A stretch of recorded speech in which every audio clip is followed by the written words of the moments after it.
From Providence, Rhode Island, and the Minute with Mary studio, welcome to the Potterverse. It's a podcast dedicated to the book and film universe of Harry Potter.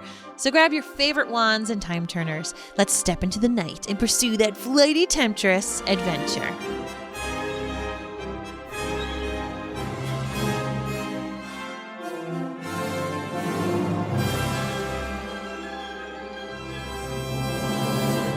Hello, everyone, and welcome back. My name is Mary Larson. My name's Blake, and this chapter kind of puts Sirius down a notch for me. Wow, I never thought I would hear those words. Well, you know, this is one of those things that, like I said last episode, I go back and forth on which character I like better, Snape or Sirius. Snap. This is one of those chapters where I'm like, yeah, it's got to be Snape. Because the ending here, the ending just gets me. It's okay. And especially coming after such a beautiful, like, level-headed, great sensibility from Sirius.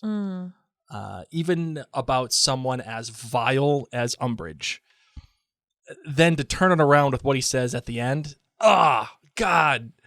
Yep. One step forward, two steps back. Yep. So, I don't know, just, we're going to talk about it. We sure are. We're gonna therapize, and we're gonna see what that looks like. All right, so we are here in the chapter of Percy and Padfoot, and here's the quote. Dear Snuffles, I hope you're okay. The first week back here's been terrible. I'm really glad it's the weekend. We've got a new Defense Against the Dark Arts teacher, Professor Umbridge. She's nearly as nice as your mum. I'm writing because that thing I wrote to you about last summer happened again last night when I was doing detention with Umbridge. We're all missing our biggest friend. We'll hope he'll be back soon. Please write back quickly. Best, Harry. Aww. Harry. Harry. Oh my goodness. I loved this letter as Harry was able to use all of his cunning, leaning a little into that Slytherin side, you know, his Grifferin, his Slither door, to carefully write a note that he knows will really not be able to be figured out. And Sirius even says that it was brilliantly written. Yes. And gets across the points that he needs to. And that boy loves a weekend. TGIS for Harry. So wanted to make sure we had that because it's what happens at the beginning of the chapter. And I just think he did a brilliant job. Yes. All right. You ready to get into the show, Marvin? I sure am. Let's do it. I solemnly swear that I'm up to no good.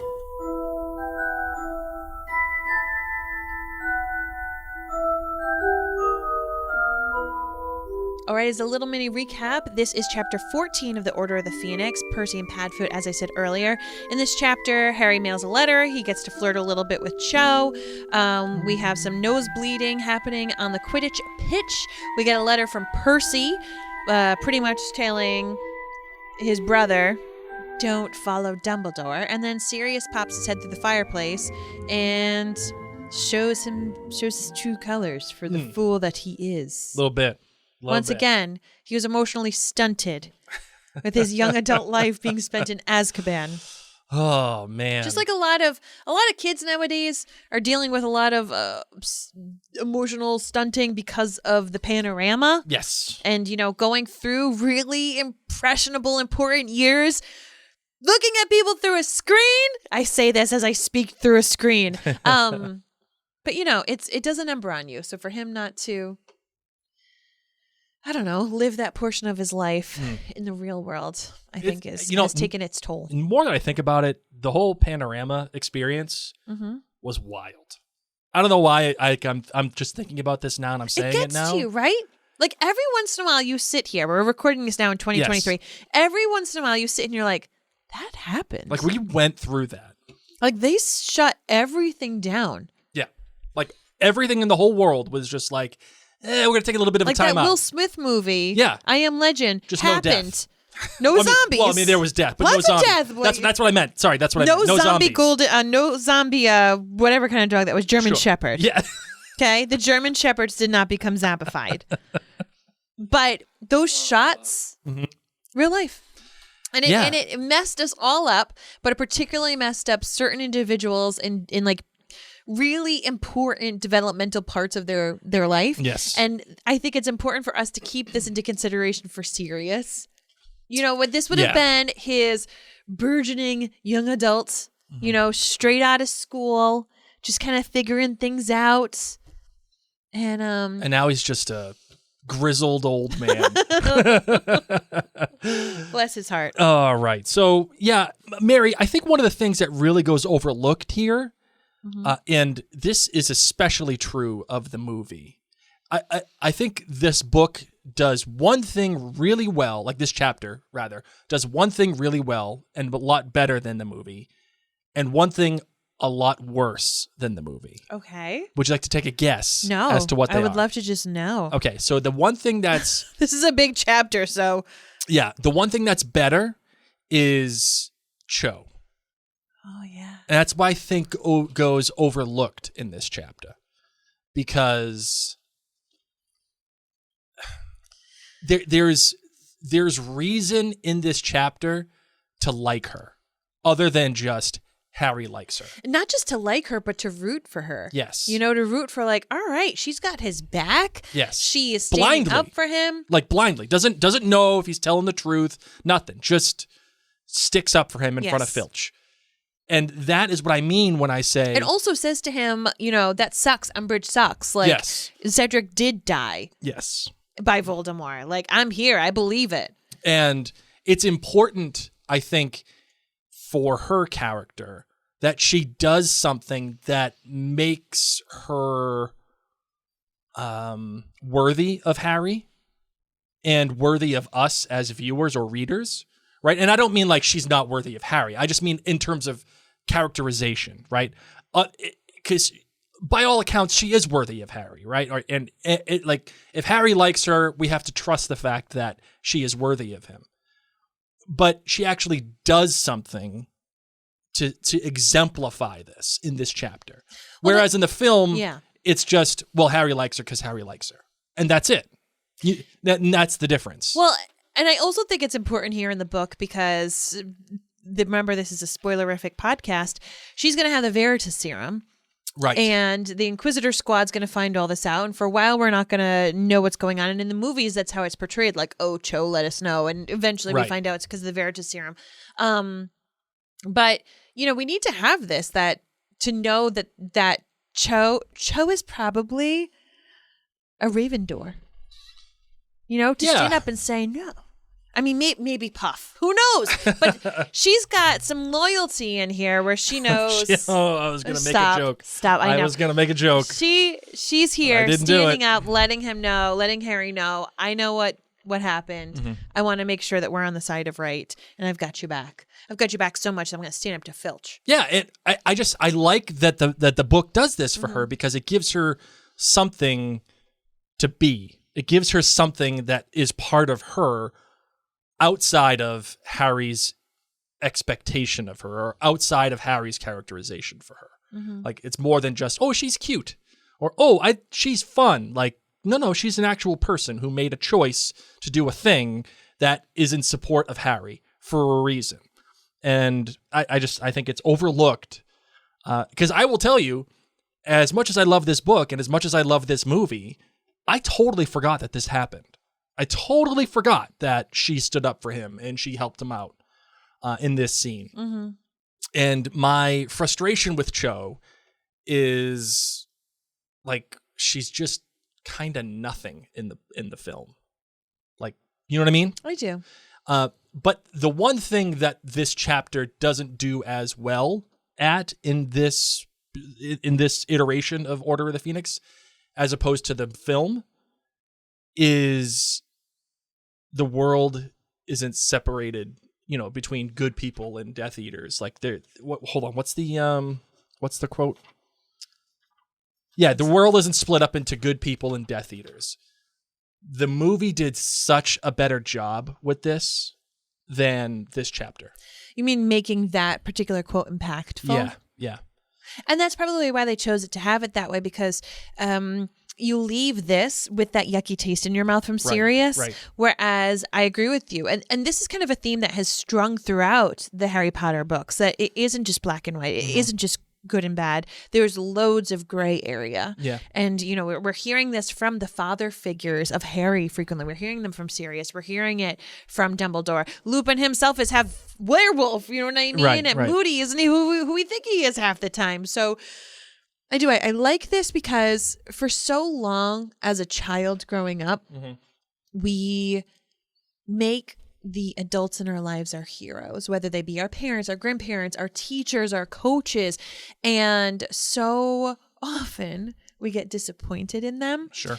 Sometimes majorly. Like sometimes there are adults in children's lives who do wretched, horrible things. Yes. And then the most of us, though, get disappointed in these adults because they're just humans. Yeah. And it's hard. It's hard sometimes. I think our generation, our parents often didn't show that human side of them that much. Like they were meant to be, we can figure this out. And I feel like our generation, we're Zennials, for those of you who don't know. We're in between Gen X and Millennial. We're the elder millennials. Yes. It's a micro-gen. Fun little fact, micro-gen. But Blake and I have chosen to be honest with our kids about our feelings, about if we have a bad day, about especially when we make mistakes, especially if we get upset about something and then apologizing for how we may have reacted about it. We've made that choice to still be heroes to our kids, but to be human heroes. Yeah, a little less mythologized, a little less like, a little bit more accessible. We'll put it that way. Just a tiny bit more accessible to our kids, in a way that hopefully they appreciate. Yes. We'll see. But I think, Mary, that this line shows you the power of placement and pacing when it comes to storytelling, right? Because it's the same exact line as it is in the film. Same exact thing. But I think the impact in the film is much greater and much more detailed than it is here. Namely, one, Mary, you said it, because right after this comment, we get, an icky feeling of, your dad would have done this. And it almost nullifies the sentiment that Sirius is trying to have come across. Whereas, Mary, in the film, to me, it comes more towards the beginning of the film. Obviously, when Harry and Sirius are talking in front of the tree and the shows. Platform 9 3/4. What does he say? The guy when he checks the tickets? Oh, in the first movie. Oh, what does he say? It's basically like kids these days. Yeah. I think you're being funny, do you? Think you're being funny, do you? Oh! Yeah, so then when they're at platform 9 3/4. No. When Sirius has this conversation, he's dog form Sirius. Yes. With Mad-Eye Moody, and they're on their way to platform 9 3/4. Yeah, and they go off in the extra little room, and and not everybody magically has a coat. Right, and not everybody is, the whole thing. Yeah. And that is something that I think is really important to the rest of the story, where Harry does have to recognize, and not just the rest of Order of the Phoenix, but the rest of the Harry Potter saga, if you will. It's not as simple as black and white, and the world is much larger than what it's been made for you up until this point. And I think that the movie does a much better job at having this hit Harry at the right moment when it needs to, as opposed to the book when it comes, yes, because of Umbridge, but it really is a sentiment that Sirius tries to impress upon Harry before Umbridge in the film. Yeah. You see what I'm saying? I do. See the difference? I do, yeah. So that's the magic of the placement. Impact of it. Yeah, that's the magic of placement and pacing, right? Yeah. Getting your sentiment in the right place at the right time with the right effect. You're pushing and pulling in your dialogue. And it feels like a much more natural, punchy dialogue when it's coming from Sirius in a specific way. Earlier portion. Yeah. That makes sense. Yeah. This is when Hermione continues to start getting the Daily Prophet. And I think it's really important, as this is an ongoing thing where Hermione likes to know, what other people are saying, what's going on. And can we just light a little candle in our hearts for Sturgis Podmore? Sturgis Podmore, who, of course, got caught being in the wrong place at the wrong time, and we're gonna learn more about him in the future. Good friend of Dumbledore's. When I first read this book, we know how old Dumbledore. He's like wicked old. He's ancient. Okay, He's super old. Super old. And as we hear in this chapter, Sturgis Podmore, he hangs out with Dumbledore. We know he's in the Order of the Phoenix, and he was missing before. I always pictured Sturgis Podmore as being wicked old. Sturgis Podmore, 38, of number 2, Laburnum Gardens. When I read this, 38 was old in my head because I just pictured basically like Dumbledore's twin. Yeah. Maybe with a little bit more brown hair. I'm 41. Poor wee little Sturgis Podmore. He's now in Azkaban, that little lad. Oh, got his whole life ahead of him. Seriously. Right?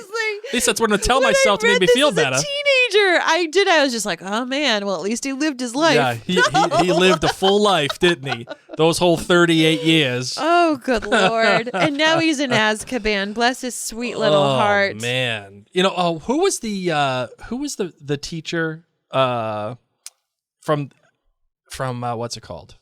The last book that went missing. Oh, goodness gracious. What the hell was her name? The one we were teacher? like, yeah, no, the person that was it Bertha Jorkins? Yeah, Bertha Jorkins. Yeah, who worked at the ministry. Yeah. Okay.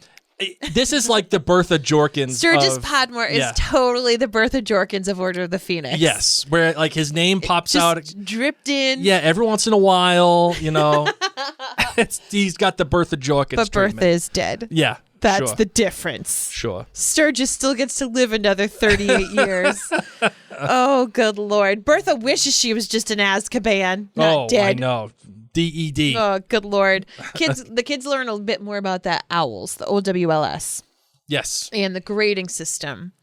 This has ruined grades for our children. You know that, right? What do you mean? Oh, my gosh. Our kids come home and they're with their different papers. Mom, it looks like I got a troll. So they understand Harry Potter grading terminology. Yes. But not necessarily the actual grades that they get at school. And that's okay. If I was teaching nowadays, I may do it based upon the OWLs. Sure. Why not? That would just be fun. Do you find trouble, or are you troubled with a capital T by the fact that Hermione does help the boys with their homework? I don't find trouble with that at all. That's what I did. Of course you did. Oh my God. I took all of the percussionists' oboe and bassoon tests for them. The teacher didn't know. So we would have to send recordings of ourselves. So when normal people in college take like chemistry and science, like real subjects. Yeah, I took bugs. I took it for my science class. I took bugs. Bugs. For one of my reading classes, I took Sherlock Holmes. That was awesome. That is wild. But for my main courses, I had to take musical instruments. So I truly had a class where my job was to learn how to play like all the woodwind instruments. And then another semester is all the brass instruments. And you had to be tested on every single instrument. But the teacher didn't have all the time to sit there and watch you. Lots of teachers do. Lots of teachers know. Okay, they know we be cheats. Yeah. So they actually watch you. But the woodwind teacher, she didn't have time for that. Okay. So she would just have us record ourselves. And so the percussionists, they're not used to using their mouths on instruments. Sure. So they just asked me, so I would like mess up on purpose and sound a little squeaky, but I did their oboe and bassoon test because those are really hard. Listen, we all know what an oboe is. Oh. We all know. Malnourished clarinet. We move on to Quidditch. Okay. And we've got Ron playing with the Quidditch team and all the situations that's going on there. I just need to state Pansy Parkinson is the worst. She makes fun of Angelina Johnson's hair. Yeah, that's not a great look. And like, as if we didn't hate Pansy enough as it is to pretty much like, no, we're not friends, Pansy. We're not friends. Yeah, and that's funny too because in the films, Pansy isn't much either. She just kind of says a couple of words. And... No, I'm glad they didn't like. No, I know, but I'm not expecting them to add this because this is like bordering inappropriate. Like, well, you know what I mean? Like, even within film form in this style film, it's probably inappropriate to put something like that. But at least give something that is a little bit more I mean, they're making fun of people, based upon their financial ability, because they're making fun of the Weasleys and everything about that. But then now they're also making fun of Angelina Johnson because of the texture of hair. Yeah. Exactly. So it's just like, what the heck? Not painting the Slytherins at all in a good picture. Like, what are you doing? Like, at least talk about their skills or lack thereof on the Quidditch pitch. But instead, they're saying really rude and inappropriate things. They're just being terrible, terrible bullies. So I forget if Gryffindor beats the heck out of Slytherin in Quidditch in this book, but I sure hope they do after this chapter. I feel like everyone, Ravenclaw, Gryffindors, and Hufflepuffs, after this chapter, is wearing a Gryffindor scarf. They are saying, Luna, can I please borrow your giant lion hat? Because, oh my goodness. Because we need to root for some Gryffindor right now after Pansy and Malfoy and all these other jerks. Yeah, I don't know. I'm kind of on board with the trash talk. I like the trash talk. You got to get in your head. You would like the Malfoy one. Hey, Potter, how's your scar feeling? Sure you don't need to lie down? It must be, what, a whole week since you had to wear in the hospital wing? That's a record for you, isn't it? That's something you would have done. I would totally say that. Yeah. I would totally say that. Yes, you would. Listen, you got to take every advantage possible to get into the other player's head. We would head. have not dated had we met each other in any form of schooling. No. I will go so far below the belt to win. I know. I don't care. This is why we don't have game night with friends anymore. We've been ostracized. And I love games. I will cheat. I will scratch. Poor I will Katie. Claw. Poor Katie with her bite. bloody nose. Her bloody nose. And the twins are frantically trying to figure out what she could have eaten, what went wrong. Here's my question for you. Was Katie properly compensated by the twins? Was she given this by accident, or did she agree to be a tester? Was there a waiver to be signed? Either way, whatever she got, she deserves 10% more. They take her to Madame Pomfrey. Yeah. Why do the twins take her to Madame Pomfrey? Because they know that they're responsible. Is that what they're going to say? No. No chance. Yeah, we'll take you. Yeah. Don't worry about it. Yeah, she got hit in the nose. I don't know what happened. It just won't stop. Oh, that's how they control the narrative. In my mind, because of course I picture myself marrying George. They stop at the Gryffindor common room and give her the antidote one. Yeah. Hopefully. Of course. Do they come clean with Madame Pomfrey? No. Is there HIPAA? Can they say, Madame Pomfrey, if we tell you what happened for real, you promise you would tell McGonagall? No chance. No chance they're implicating themselves. Right? You telling me that they're going to be like, yeah, hey, we gave her this thing. If there's HIPAA, if there's privacy between them and Madame Pomfrey, and she looks at them and she says, boys, I've been seeing enough of this. All these sick, bleeding kids with boils, they all have one thing in common. They all know you. They all know you. And they're all in Gryffindor. They all have little wrappers sticking out of their back pockets. The common denominator is Weasley. Oh, man. Oh, my goodness. A blood blister pod. Oh, man. Talk about my worst nightmare. That sounds like... Yeah, no. Mary would not do well with that. No, I would not. I love when Hermione's going over the boys' homework. Yes. And then, she realizes that Harry wrote that a planet is covered in mice instead of ice. Yeah. Harry must be so exhausted. He must be. I don't know. But listen, I don't blame him for practicing with Ron, and I don't blame him for taking the time to do what they got to do. Oh, that was a good thing of him. Yeah, good right. Friend move. It's worth it. There comes a point in time, listener, when you're in college or when you're in whatever in school, and you've done too much. You recognize I got to take a break. My roommate in college, my best friend, was famous for this.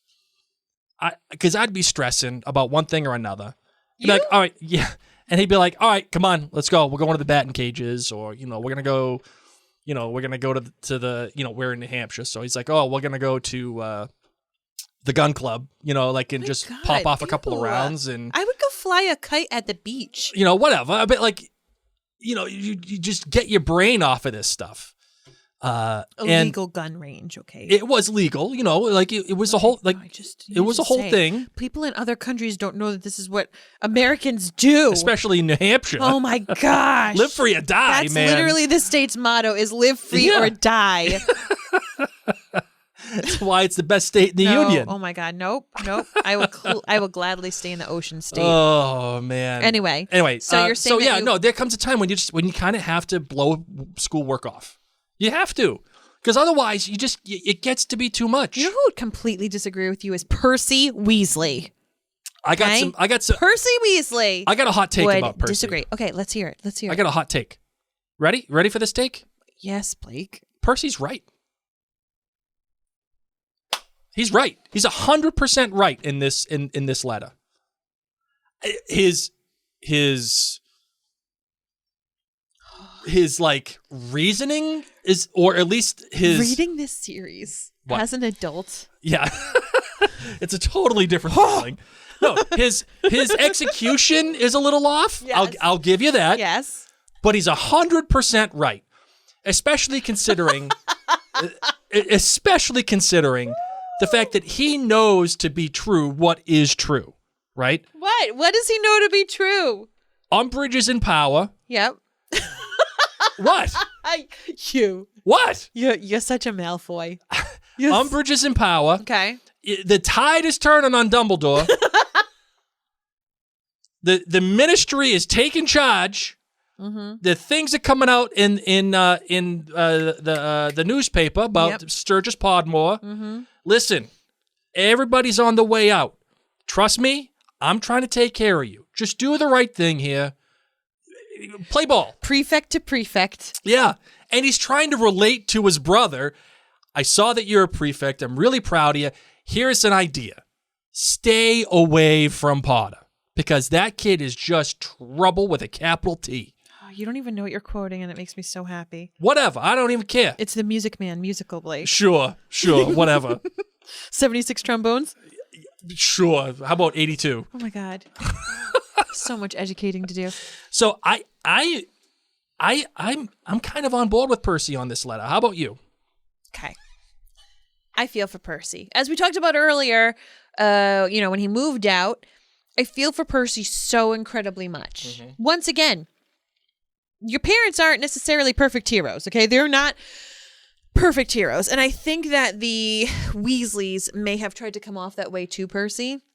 I don't see Arthur or Molly being like, it's okay, we're human. I feel like they would just try to do their best, and maybe they've got a million kids. Percy's smack dab in the middle with Ron, which is another thing that he has in common with Ron, often overshadowed and, doesn't have all this stuff. And so, well, maybe not smack dab in the middle, but, somewhere in there, because there's a lot of kids. There's a lot of them in there. So I appreciate that he has now found fiscal stability for himself. Yeah. He is getting recognized when probably he was just overlooked, even though he was a prefect and head boy.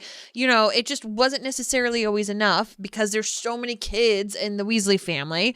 And he is just being fed through these channels of the government and the news. And he's doing the best he can. And what sucks is that he doesn't have a friend. He doesn't seem to have a friend to kind of balance him out. He only has his mom and his dad who are saying, oh, no, Weasley, stick with crazy Dumbledore. Yeah. But not Weasley, but Percy. But he doesn't have a friend. Where's Clearwater? Where's his girlfriend? Oh, Penelope. Where's Penelope? Where's Penelope right now? Did they break up? She's in Colorado somewhere. You know what? She probably. She went on the.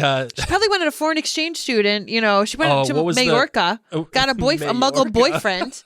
No, what was the broke his heart? This is why Percy's probably upset. Penelope Clearwater just broke up with him for a Muggle. Mallorca? What was the book that you read? The one with the movie with Reese Witherspoon. She goes on the trail. Wild, isn't that? Yeah, the Wild or whatever. Yeah, she's on the Wild Trail. She is, but in Mallorca. In Mallorca. And this is why he doesn't have someone to kind of balance him out, and he's trying to find a buddy, and he thinks his buddy's going to be Ron. Yeah, and this is when.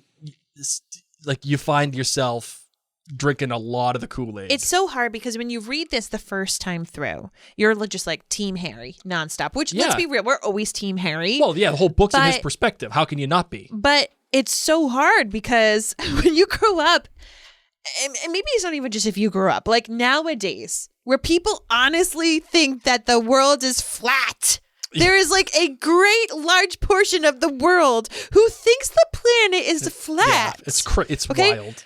Even though there's science up the wazoo, proof up the wazoo. It was proven back in ancient Greece that the world is round. And people are still like, yeah, we're good. But because they have found each other, thank you, Internet, because they have kind of banded together, they are now like stuck in the fact that they're right. Yes. And this is how it is, in the political region, particularly here in the U.S. Gosh, oh my gosh, you think about it, like everything that's going on in the world, whether it was the panorama or anything, like people, when they find each other who have the same beliefs, whether it's Potter and Dumbledore are telling the truth or Potter and Dumbledore are loonies, they now feel so much stronger. They feel validated. And unified and completely right. And so I feel for Percy because he doesn't have Penelope because she went on her Muggle exchange thing. And he's not going to leave his mom and dad. Yeah. And you know what? You know who the only person might be? Who? Is Ron. Well, what do you mean? I feel like Ron would be the only... He's now reached out to Ron. Well, yeah. Ron could be his lifeline. And just know, Percy comes back at the Battle of Hogwarts, okay? Yes. Just know. He comes back. And, Marvin, it's kind of... Oh... Because you want to hate Percy so much. And many people do, especially in this book, understandably to a point. Because I gave you a high five when you were like, here's my hot take. You know what I mean? Because I'm applauding you for being bold in this. As we as the reader, through the lens that we're reading through with Harry's eyes, are not supposed to be okay with Percy. He's saying, like, ditch Potter. So as the reader, we're not supposed to be happy at this point. I mean, he does take it a little too far in regards to Harry, meaning like, oh, maybe he'll get violent. And even Harry's like, I love when he says, where was the... Well, he said, trying to sound as though he found the whole thing as a joke.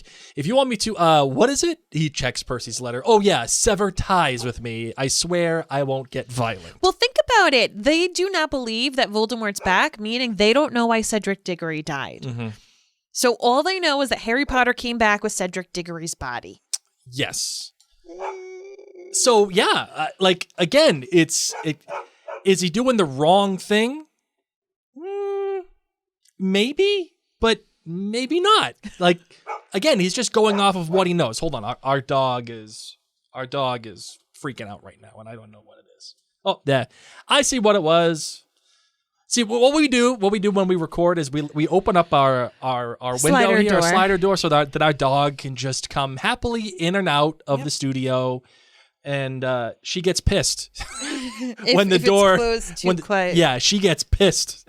She's like, I would like to come in and visit you every 3rd minute, please. I have to check to make sure you're still here, even though I hear your voices. It's tough. I mean, he takes a lot of digs at his parents. He takes a lot of digs at Dumbledore, and this just goes to show you, friendly listener, to not just surround yourself with people who think the same exact thing as you. Sure. Yeah. You don't always want yes men. Yes. Or yes women. And this can be so tough when you live in a certain area, or maybe you're in a certain environment, whether that's the school that you're at, the place that you live, and like you grow up thinking, or you're in this place where everyone thinks the same thing. Yes. And it's hard to find opposition. And I challenge you, to find people who think differently than you, but who are still respectful enough to have conversations that are of different opinions of yours. I have friends of mine who have completely different political opinions as mine, and yet we can have kind, friendly conversations that we disagree with each other with. But if you handle it from a place of, we are friends and I'm trying to learn more, I'm trying to understand your perspective more, you may also in the end help educate them. But when you just come at it right away with, you are blatantly wrong, and down put people, they're going to put up their shields right away. Right, exactly. And that's what's tough with this letter from Percy. Yeah, and I kind of want to piggyback on what you said, Mary, because I think this is an important lesson, especially for those listeners that are a little bit younger who are entering the world that we're living in right now. And it's important to remember that everybody has an opinion. Everybody has a right to that opinion and how they express that opinion. And we don't normally get into politics at all in Mary and Blake Media. Like, it's just not what we do. But this is something that what I'm about to say is undeniable. And that is the basis upon which the American government was founded. Having opposing ideas and meeting in the middle. Like, that was the whole idea. Figure out a way to make things happen. And hasn't been working. It hasn't been working as of late. We'll go with that. But you know what? Mary's right. Always come to a place of curiosity, right? And you're right, Mary. I think it's very specific in this letter, because that place of curiosity has to exist when you want to consider Percy's efforts to reach out over the aisle to Ron and say, you have a chance here. You could be head boy if you're cool with Umbridge. Things are changing. And he's not wrong. No, he's not wrong. And what's tough I mean, too he ultimately ends up being wrong, but he, at this point in time, at this point in time, backing the power, his horse. Yes. What's just so interesting is that even if he did, say Percy did have the wherewithal, which we know he doesn't at this point, but say he had the wherewithal of like, oh, there's two sides to every story. Yes. He also couldn't write that in this letter, because this could be intercepted by the Ministry. You know, things are being checked. Umbridge is there. They're kind of combing through everything with a fine-tooth comb. So he has no room for doubt. And it's something that you say, Mary, that just caught my attention too. This letter could be checked, and he knows that Umbridge is there.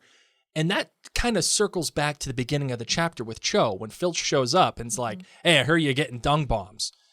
That to me is red flags everywhere. Yes. Right? Because, and this, again, it's one of those things that kind of goes underplayed because it's overshadowed by this letter from Percy and the interaction with Sirius. Where is Filch getting that information?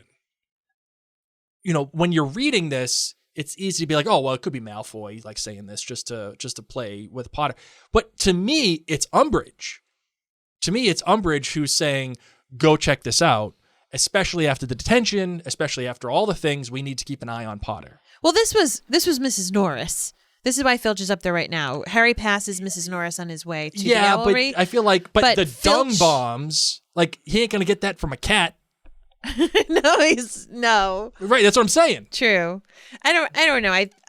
There's just a lot of sneakiness going on, and I'm saying that even if Percy did have an inkling of, hey, maybe I should ask Ron what's going on, I don't think he could have safely written that in a letter. But honestly, at this point, I think Percy is kind of one-sided right now, which... Yeah, he's drinking the Kool-Aid. He is. And for that, dumb Percy, and you can appreciate the parent Weasley's frustrations, but I think it's also apropos for his age, wanting to get ahead in life and potentially stand in a different position than his parents. But he's just in the wrong. Yes. You're wrong, Percy. You picked the wrong side. Yeah, you backed the wrong horse. But he comes back and he gets it. Like he totally gets it. I totally agree. And then, of course, we've got... I liked this bit right here where... It was now past midnight and the common room was deserted but for the three of them and Crookshanks. The only sound was that of Hermione's quill, scratching out sentences here and there on the essays, and the ruffle of pages as she checked various facts on the reference book strewn across the table. Harry was exhausted, and I like this part. He also felt an odd, sick, empty feeling in his stomach that had nothing to do with tiredness and everything to do with the letter, now curling blackly in the heart of the fire. Oh, they've been sitting there for hours and it is still eating at him. Yeah. That letter. And it's Why do you think it eats at him so much? This is a guy that he went to the World Cup with and they were attacked by Death Eaters. Yeah. He slept in his house. He was pumped to meet him. Like, this was like someone who he kind of looked up to a little bit, you know, when he first met him and he was a prefect and head boy and all this kind of stuff. Like, this is a Weasley. You know me, man. You know that I don't lie. You know that what are we doing? What do you mean that I'm dangerous? Your sister has a crush on me, for Pete's sake. Like, come on.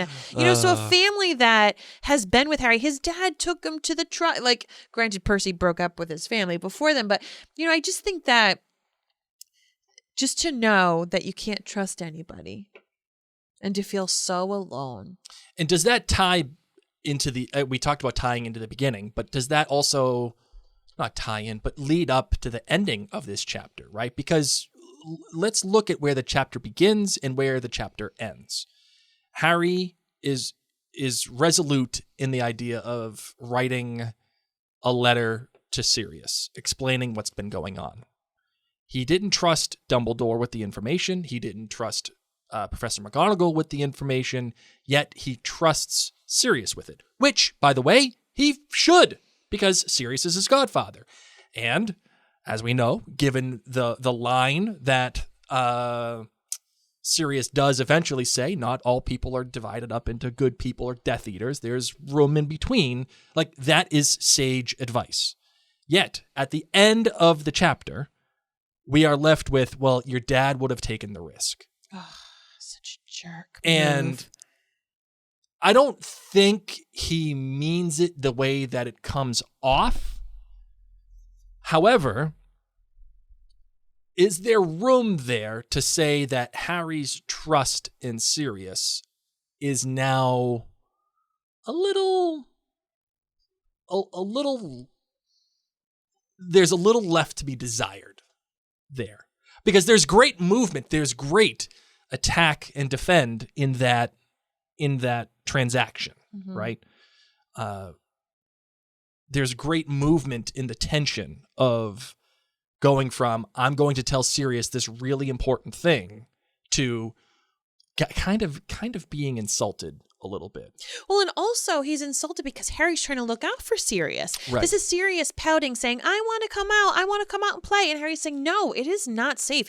Harry has to be the adult in this situation and say, this isn't safe. Yeah, I may sound like Molly. You know, Hermione, he already told Hermione she sounds like Molly. Yeah, I might sound like her too, but the truth of the matter is it is dangerous. A kid died last year. Yeah. You've been hunted. You're going to be thrown back in Azkaban if they ever find you again. And they know you're here. Lucius Malfoy and Draco Malfoy know something's up, so it's not safe. It's not safe. And then you put Harry down. Mm-hmm. When you know that, like, what stinks is that, like, Harry does go to Sirius. Out of all the people in this world, he goes to Sirius because he's concerned. And we have to remember, this is a 15-year-old boy who is just looking for someone to have his back, for someone to make him feel better. And instead, Harry, the 15-year-old boy, now has to act as the adult to this grown man, and then gets put down by this grown man in a way that hurts. Well, is it, as we're talking about it, I'm thinking about the aspect of insult or put down. Up until this point, Harry really loves his dad, thinks the world of his dad. We haven't gotten anything to James Potter being a bully yet. Yeah, and that's kind of what I'm gearing towards here, right? Like we're using these phrases, put down or insulted, because we know the story of it, right? But if you're looking at it from Harry's perspective, as of this moment, as he's speaking with Sirius, it's almost a little bit more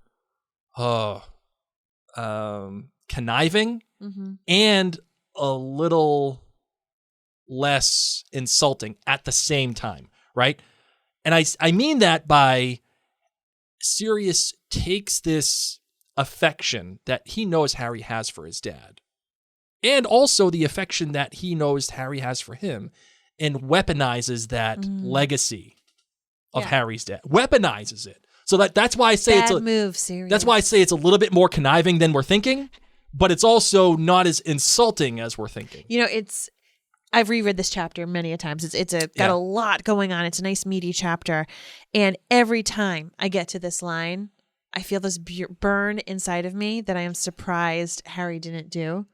Okay. And if this was said to Ron, I think Ron would have responded this way. So, you be serious. Okay. You're less like your father. You're less like your father. Okay. Oh, you don't have actually. I don't have it. I don't have the book. Sorry.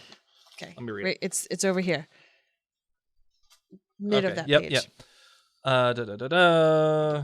Okay. There was a pause in the series which looked at blah, blah, blah. You're less like your father than I thought, he said finally, a definite coolness in his voice. The risk would have been what made it fun for James. Yeah, and my dad's dead. How did that work for him?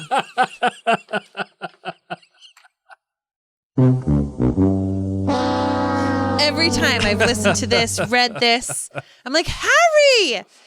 Where is my Harry who gives it back to Snape? That's what it would have been like. Yeah. Yeah, how'd that end up for my dad? Yeah, that's true. Good point. He's dead. Well, I'm less like my dad because I'm alive. But the other thing too is that Harry does have this relationship with Sirius where he's looking to him as a father figure, whereas Snape it's an adversary. And the ironic thing is that this is not the kind of conversation a kid and a responsible guardian would be having together. This is peer-to-peer. This is peer-to-peer. This is Sirius mistaking Harry for James. Mm-hmm. And even then, let's just say, for the sake of argument, Sirius did turn around and say, "Oh, yeah, you know what? Probably shouldn't have said that." He doesn't even have that recognition. No, he leaves. He hangs up the phone. There's a coolness to his voice, and then says, "Yeah, creature's coming. I gotta go."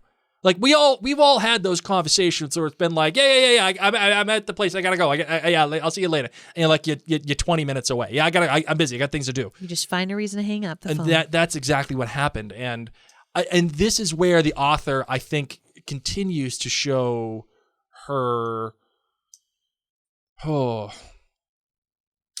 ability in writing characters that aren't wholly good and aren't wholly bad, except for a few. Right, like where there's certain wholly bad character. I mean, Voldemort being prime 1A example of just pure evil, right? But I mean, the people that move the story, there are more than just good people and Death Eaters, right? Like I remember when we were talking about The Last Kingdom, Uhtred is kind of a character that kind of does good for the sake of doing good, but sometimes he gets messed up and makes the wrong decisions because he thinks he's doing good. So like there's room for characters that are wholly good but make mistakes. And I think that Sirius might be one of those characters. What do you think? Yeah. Like I think Sirius is a wholly good person. But makes mistakes and I don't think he's wholly good. Why don't you think he's wholly good? The way he treats Snape and the way that he speaks to Harry, and I think he's a bit of a brat. I think that he's an emotionally stunted, spoiled child who lived in an environment where he always had to be fighting against people, and that influenced. I mean, you think he grew up in the House of Black, the noble House of Black, and was like, I'm going to ride a motorcycle. I'm going to do all the things to make my parents upset. And he got joy out of that. He got joy out of that. So sure. I don't think that he's a wholly good person. But that doesn't make him bad either. That makes him more immature, right? Yeah. And here you go, right? Like, Mary, like the fact that we can even have this conversation about a character that exists primarily in 3 books, but really 2 books. It shows the kind of characterization that the author has employed, for Sirius. Yes. Where you can honestly debate this and say, is it bad? Is it good? Or is it immature? Right? Like, that's fantastic. That's when you got it right. I agree. So that's that. All right. You want to do email? Do you want to do a different perspective, or do you want to hold off on that and do voicemail? Yeah, I'll do a different perspective in a little bit, but I want to hear some other people. Okay, all right, we'll do. We got a system here. I got to follow the system. Sorry, was different perspective next? Different perspective is always first. Okay, let's do it. Okay, here we go. Holy cricket! You're Harry Potter. I'm Hermione Granger, and you are. I'm Hermione Granger. Oh, hey, Hermione! Talking to yourself here a little bit in the drop. It's a little weird, but I'm here for it. I am so here for it. What's up, Hermione? Oh, my goodness gracious. Can I just say, humble brag, I am truly the smartest witch of my age. Why do you think that? Okay, so I've got my best friends, Ron and Harry. Is there a little something extra going on with Ron there? I don't know what you're talking about. But right now, they got poor grades. Yes. And I looked around. I looked around at everyone's paper when they weren't looking. Oh. I got the highest score. Yes. And don't leave me hanging. Oh, sorry. And I got the highest score in potions class, where I know, Not because your I'm a strongest. blood, that I would normally be getting less. Yes. It has been so good. I am riding such a high. There are like really bad things going on right now. I don't know. I heard that there was a lot of blood on the Quidditch pitch, and Ron's older brother is being a little twerp or whatever, and Umbridge is wild. But this is my year. This is my time. It's when you came into your own. I am. I've got I learned about some hydration products and the curly girl method. So my hair's looking fly. Hey, have you been watching Netflix the summer I became pretty? And then I got total credibility last year thanks to my bonbon, Victor Crumb. So, I'm feeling myself. I'm feeling myself right now. And I know that I'm going to do really, really well on my OWLs. I have a lot of stamina. I've got more study time because I'm not an athlete. So all these people who waste their time with Quidditch, I'm spending in the library. My cat is fantastic. Like she hasn't been giving me any worries about people being all sorts of funny. I'm just living life. I'm living life. Living life and loving it. My parents are muggles. They have no idea what's going on. Do you know what I hear? I hear this in the background. I'm proud of it. Proud of it. And see. All right. You ready for some emails and questions? And we have some voicemail. We have a voicemail too. Okay. All right. Here we go. Miles here. All right, this one comes from Nina. She says, "Hey, Mary and Blake, your podcast is great. I've binged all of your Potterverse episodes for the last 2 weeks." Hold up. That's a lot of freaking Potterverse. Potterverse. While you're sleeping. That's a lot of time. Wow, Nina, you send us an email. I'm going to send you something from the Mary and Blake store, just because that is wild. Send us an email. Get in touch with us, and we'll arrange something for between you and I. All right. Because you got to get rewarded for that kind of loyalty. Holy smokes. I'm glad I've caught up during Order of the Phoenix because as a big nerd who took way too many AP tests in high school, I really remember enjoying the idea of wizarding standardized tests. Okay, maybe I'm going to take that free gift away because standardized tests sucks. They suck. All right, anyway. No, you email us. We'll take care of you. My question for you two is, how and when did you know you were in your respective houses? I always believed I was a Ravenclaw until I read book 7 and decided there was absolutely no way I was going to play a riddle game every time I wanted to take a nap or do some homework. I told a friend and their response was, "That's a very Slytherin thing to say." Did you have a moment when you knew I'm a Gryffindor or I am a Slytherin? I love your podcast. Can't wait to hear more. Signed, a proud Slytherin, Nina. P.S. Shout out to my lovely Gryffindor boyfriend. Oh, you're so nice. cute. Did you know when you were a Slytherin? Yeah, as soon as I read the books. Oh. Yeah. As soon as I saw Draco, I said, "Yeah, I can get on board with this." Oh, yeah, because you watched the movies. I watched the movies first. Yeah, I could get on board with what Slytherin was all about. You were like, "Look at his sharp robes. He's got his slicked hair. I like it." I'm all in. And then especially when Jason Isaacs shows up as his dad. Yep. That was it. You're right. That's my boy. You geeked out when Lucius Malfoy showed up on scene. Yes. Nice. How about you? When did you realize, Marvin, that you were a proud, through and through, 100% Gryffindor? I don't know. I mean, it's hard, I think, when you read the book from a Gryffindor's perspective. It's hard not to see things otherwise. But definitely in college, I started to hardcore be Gryffindor. Okay. Hardcore. Yeah. I did things that were slightly dangerous. Yeah. But I was brave about it. Such a dork. Such a dork. I'm going to be involved in everything. Oh my gosh. People used to joke that I would find victims of being beat up or whatever, that they would just come and find me and stumble upon me. And I was like, that's right. It, man. I can handle it. There's a massive fight going down. Mary's going to be there. Mary's there, in on it. McGonagall would totally be like, "Why is it always I made the biggest drug bust in URI history. Yeah. Of course you did. But I think that's what the police officer said. It's you again. It's the worst. It's you again. It's always you. It's always me. All right, the next one comes from Sophia. She says, "Hey, if you could make any spell, what would it be? And also, I love your podcast, and I've been listening for a long time and finally decided to write Thank you so very much. Well, Sophia, Mary, what would be your spell? If you could make a spell, any spell, do anything, what would it be? Pause everyone else. I would probably just use a time turner to take naps. That's what I would do. I was about to say, like, make my kids actually go to sleep so they can sleep. But I want more than that. Yeah. I'm checking my sleep watch app. I am severely lacking. I have a 10 and a half hour sleep debt. Yeah, guaranteed. 10 and a half hour sleep debt. That's not good. Have you ever not had a sleep debt? Yes. Get out of here. Yes. When you first started it? No. No, I work towards it, Blake. I set goals for myself. I want to have under 4 hours sleep debt. And sometimes I get to 0, and it's really proud of me. Wow.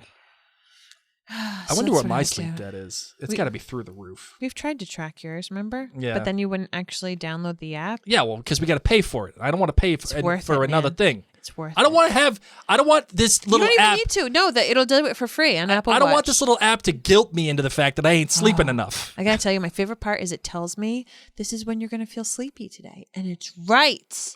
Maybe there might be a placebo effect. No, I check it after because I'm like, oh my God, am I sick? What's going on with me? And I check it. And I'm like, oh, it's just my sleepy time. So I would just use a time turner or something like that to pause the world so I could nap. Wow. What about you, Blake? I think I would make a spell that just handles all of my errands. Like all the things that I have to do. I do all your errands. That's not true. What errands do you do? Exactly. Yeah. No, just all the things that I just don't want to do. It's called Mary. Yeah. Abracadabra, Mary. All right, on to the next one. Married people all around are like, yes. All right, on to the next one. Ever see that reel of the guy that's like, there really is magic. Yeah. If I put these socks Blake. into this bin, Yes. they just disappear. All people like me know exactly what that reel is because we live it. All right, this one comes We're from house elves. Okay, moving on from this question. Thanks, Sophia. Where's Spew? Where is Spew? I'm going to send my therapy bill to you, Sophia. Thank you so much. All right, this one comes from Chloe. She says, Dear Mary and Blake, I've read all the Harry Potter books so many times. Fun fact, they are actually the reason I love reading so much and have every Fantastic Beast, Harry Potter, and all of the other books that have anything to do with the Harry Potter series. It sounds a lot like my bride. Question, how many copies of each of the books do you own? See, Mary just breaks down laughing because she already knows the answer is embarrassing. Question, how many copies? Blah, blah, blah. I love your Harry Potter podcast so much. I'm pretty far behind where y'all are, but I'm so sorry for all the hard times everyone went through. I'm happy. I hope you've recovered because we're all amazing people and you deserve everything. Thank you so much, Chloe. P.S. Blake is 100% right about the Hufflepuffs in the books. Hufflepuff could definitely be a wonderful house with all those fantastic people. In fact, one of my best friends is a Hufflepuff, but the Hufflepuffs in the book only seem to be there because the author needed some extra characters that she can just kill off. #Cedric. Okay. How many copies? Okay, get your fingers out. Ready? Okay. Okay, I have the original, like, not original, but I have like the British version. Okay, so that's one. And then I have 1, 2, 3 sets of the hardcovers because it's one set for me and one set for each kid, so I can write little notes in it for them. Then I have the illustrated versions, but I accidentally have 2 of the Sorcerer's Stone illustrated versions, but that's okay, one for each kid. Then I have the pop-up book versions that are coming out. Where are your fingers? You stopped. I ran out. Then I have all of the books on Audible, but then I also have CDs. So how many do I have? Oh, wait, and I'm trying to make sure that there is... So there you go. Oh, man. Oh, my God. That many. Like I've said before, ladies and gentlemen, we have a shrine to Harry Potter in our bedroom. It's a shrine. It's straight, not a shrine that I pray it's straight to. up. It's just a nice decorative place. It's bordering the bodyguard level. No, it's not. It is. Well, I will say this: we had some cleaners come in, and they didn't speak a language that I knew. Mm-hmm. But all I heard them say is, "Wow, Harry Potter." And I was like, "Oh my goodness gracious!" Oh, I man. felt so embarrassed that I was grateful at that moment that I didn't know what they were saying. I was grateful. I was like, I don't know. Luckily, this girl don't know Portuguese, so we're just gonna rip on her. Bedspread and my decorative Harry Potter pillows, and the maybe they see my pajamas on the floor that have the Gryffindor emblem. Maybe, of course they do. and my house robe that is Harry Potter robe. and then the trunk. All the trunk. books And my the wand. My wax melter is Hedwig. The cards to platform 9 3/4. Even my meditation cards. My daily meditation cards are Harry Potter. My notebook next to my head. The quill. So I have a lot. I told you. Shrine. It's bordering the bodyguard. I'm not saying we're going that far. Makes me happy. All right. This one comes from Eric. Hey, Mary and Blake. I'm Eric, and I'm a huge fan of the podcast and a massive fan of Harry Potter. I'm currently working on designing a personal tattoo idea representing my house, which is Hufflepuff. Nice. My wand and my So is it just going to be just a picture of your skin? Okay, come on. My wand and my Patronus from the Wizarding World, and that got me curious. Do you guys have any Harry Potter tattoos or any nerdy tattoos? Thank you. So, no, we do not have any tattoos. I've tried to convince my bride to get a tattoo of Harry Potter. And you know the one that Eric, you don't know the one. Mary, you know the one that I've tried to convince you to get. No. Oh, yes, you do. No. It was the one that was supposed to be right here. What? It was the one of the Deathly Hallows. No, I would never get a Deathly Hallows tattoo. I know. My God, you're so weird. And for those of you who don't see the video, he's pointing in the center of my chest. No, not in the center, but if I was just wearing like a V-neck, a low V-neck. That's where in between. Oh my God, you're so gross. You're so gross. Okay, Blake, you do that. No, it doesn't work for guys sure, like that. Yeah. It doesn't work for guys I tell you like what, it doesn't work for girls either. All right, Blake, if you were to get a Harry Potter tattoo, what would you get a tattoo of? Oh. And where? Oh. That's a good question. Yeah. I'm probably going to get ripped on for this, but that's okay. That's what we're here for. I would get an always tattoo. Okay, that's romantic. And I would probably put it on my forearm, like right here, or like on my arm or something, and have like the Patronus, like something like along those lines. Yeah. Because it represents my love for my bride. Oh. And, and it's from my favorite character, right? So on any given day. So yeah, I'd probably do something along those lines. Or I would probably find something that Sirius said or did or whatever. But that would probably be my first one. How about you, Marvin? What would you do? I would get the 3 little stars that are in the corner pages of the Harry Potter books. Would you get it right here? These stars right here in the corner pages. Yeah, could you get it right here? No, and I would get it. No, Blake, I would not. I would get it on the inside of my right middle finger because that's what I use to write with. Yeah. So I would just know that words can be magical and can cause a big impact. So that's where I would do it. So this is actually, Eric, you've stumbled onto something that I've tried to get Mary and I to do. I'm not doing a tattoo. No. Hold on. I have tried over the years for Mary and I to go out together and get a tattoo at the same time for many years. I don't care of what, but I wanted to. Because that doesn't matter when you're putting ink on your body. Well, you know what I mean. Life. Like we could figure that out. It's just details at that point. It's just the actual act of getting us there. No, Blake, I don't like needles. No. I know. All right, this one comes from Faye. She Put a says, sticker on you. This is Faye from Norway. Hello, Faye.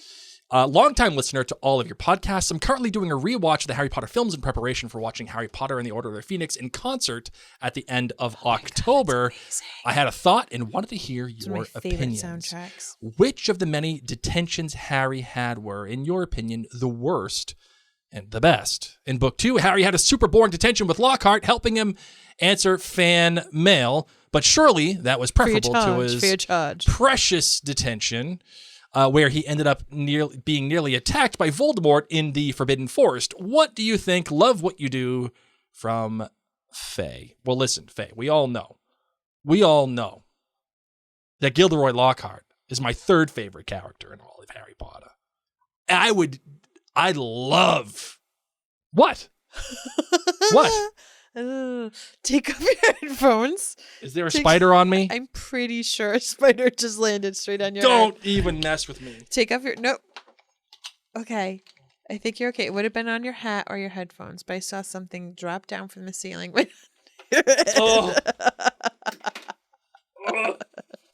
You're welcome. So Blake doesn't think Gilderoy Lockhart's bad. Which would have been your least favorite? I don't even want to wear my hat anymore. I wouldn't. I don't even want to wear That was epic. You might be able to see it in the playback video at some point. Okay. So which one would have been your favorite? Gilderoy Lockhart. Oh, sorry. Or was it, which one was the worst? I think the Voldemort one would have been the worst, because I would have died. Yeah. I definitely would have died. Yeah. How about you? Yeah, I would think the first one, exactly, where he's in the woods with Malfoy. It was. Did you find it? I mean, it was on me. It was on me. I told you. You freak. Oh. And you just flicked it. It's I don't still even know alive. where it went.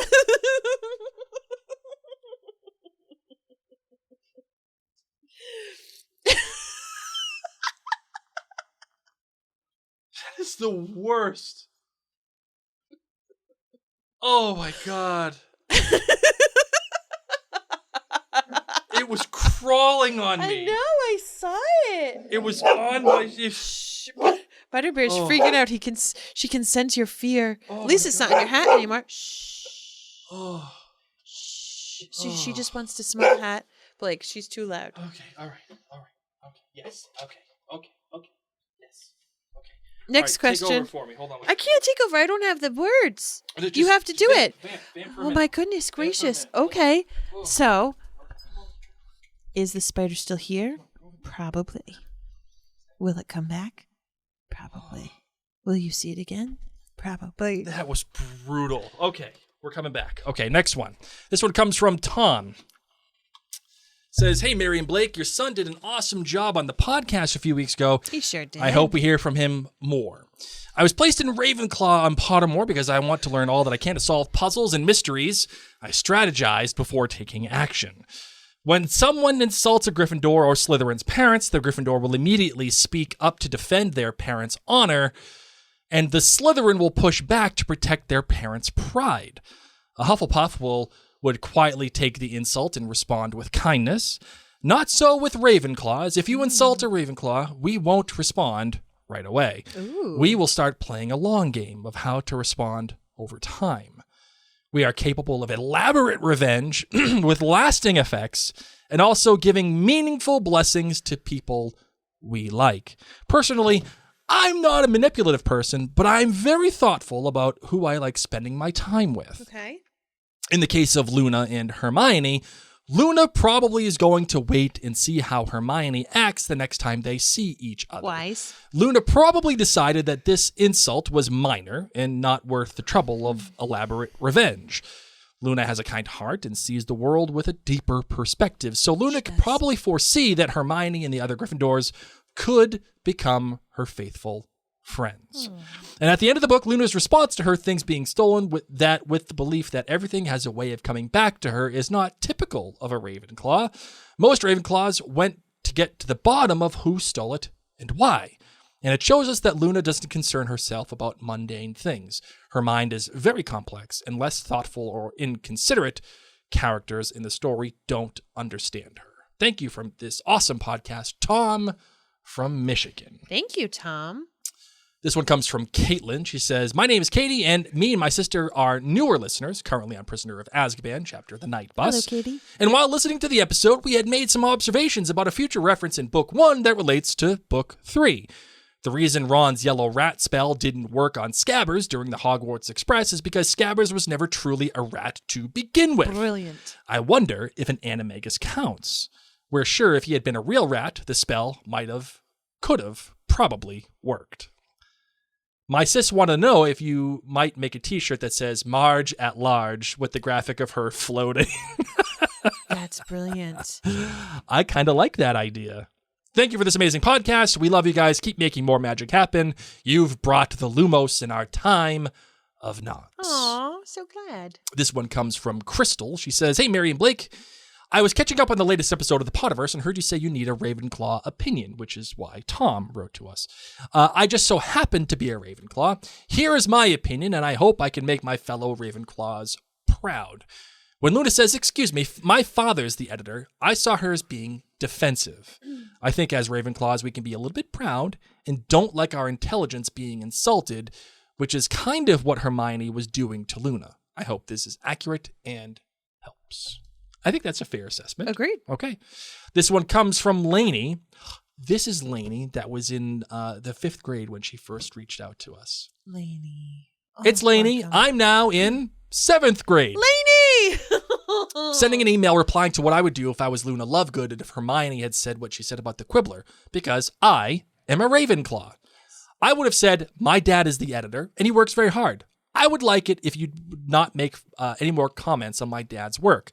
I'll have that back now. And I would continue to reading. reading. So I would kind of do what Luna did. Yes. Thanks. Awesome. I love it. Lainey. Love it, Lainey. Love it, love it, love it. This is awesome. All right, let's get to the voicemail. By the way, if you do want to send us a voicemail, any one of you, you can just go to maryandblake.com, click on the contact button, and there you will see a little drop down that says voicemail. Click on that, and you'll see a button to send us a voicemail right directly to our server. We're not going to answer the phone or nothing. It's just you're going to leave a message. All right, here we go. Let's do it. Hi, Mary and Blake. My name is Sarah, and I am from Oregon. Hi, Sarah. Not Oregon, Blake. It's okay. It's I Oregon just wanted Trail. to say I'm a proud Hufflepuff, and I have 2 questions for you guys. No wonder why she says Oregon. She's a Hufflepuff. She's from Oregon. She doesn't know any better. Oh, my God. All right, 2 questions from Sarah. What do we got? First one is, did you know that there is an entire play written from the point of Hufflepuff? Yes. It's called Puffs. Yes. And it's playing at our local theater. So my husband... Wait, how long is it? About a minute? What? Oh, my God. No, it's actually coming here. Blake. Wait, did they give you money to go to the play? It's one character. It's JFF. And he's like, hey. And that's it. Because nobody cares. Come on, you're being rude. Okay, sorry. My husband and I are going to go check it out. I'm so excited. Cool. For My this. second question is, if you were in the DA, what is the defensive spell that you would want to learn first? Ooh. I think mine would be Expelliarmus, which is obviously one of Harry's favorites. And I think it's just so valuable because it would take the offense away from the person that you're fighting. So I just wanted to tell you guys, I love your podcast. I'm having so much fun, and I'm so bummed that I'm finally caught up. And that's because I can't just binge your guys' show anymore. So I love what you're doing. Keep doing it. Thanks so much. Thank you, Sarah. I really appreciate So that. I've seen Puffs. Okay. I'm like 99% sure that I saw Puffs in New York City. Did you get your money back? Stop it. There's also, I believe, one called Potted Potter. Yeah, there's Potted Potter, and that one is coming near us. Okay. So there you go. Wait, when did you see Puffs? Like years ago when I also saw that like a cappella group thing. I forget what that show was called too. I just saw a lot of different shows, man. Yeah, apparently you did. All right, so what's the spell that you would learn if you were in the DA?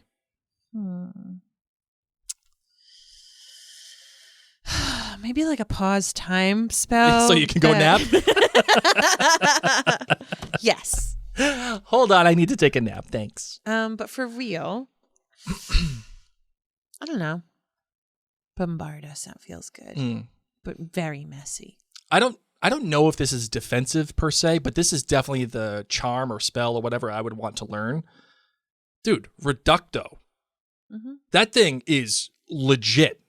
When Ginny unleashes that unholy hell at the Potted Potter played yesterday. Did it really? Yep. Where? Foxwoods. Oh, wow. Interesting. Yep. Is it only one night? I don't know, Blake. I'm looking, okay? All right, well, we got to go. We got to go. We got to figure this out. You focus on your spell. When she unleashes that bad boy in the Department of Ministries and just takes out all of the orbs, that's one of the best, well-shot, unbelievable, cool scenes in all of film. It's just a cool scene, and it's freaking Ginny that just like takes it to the moon. So when I saw that, I said, that's a spell for me, or a charm. I don't even know what the hell it is, but I'm in on it. That's what I would want. All right, that's it for this episode. Puffs was filmed live, so you can see Puffs. Oh, you can? Yes, oh, you wow. can see it on iTunes or Amazon. You just search Puffs. Oh, okay. Puffs? Yes. Okay. All right. Fair enough. All right. You ready to close this bad boy out? I sure am. All right. Let's do that. That means we're going to have to do Puffs for this podcast then. Well, if we could find the Puffs, but I think we could find the Puffs. Yeah, we'll find I don't know Puffs. if I want to do it with you. What do you mean? You're just a hater. Oh, that's the whole idea. That's the fun part. No, it's not fun for me. 'Cause I'm part Puff. I don't think you're Puff. I think you are 100% Gryffindor. There's some Puff in me. Nope, that's Slytherin. Nope. All right, here we go. All right. Let's close this bad boy. Yes, please.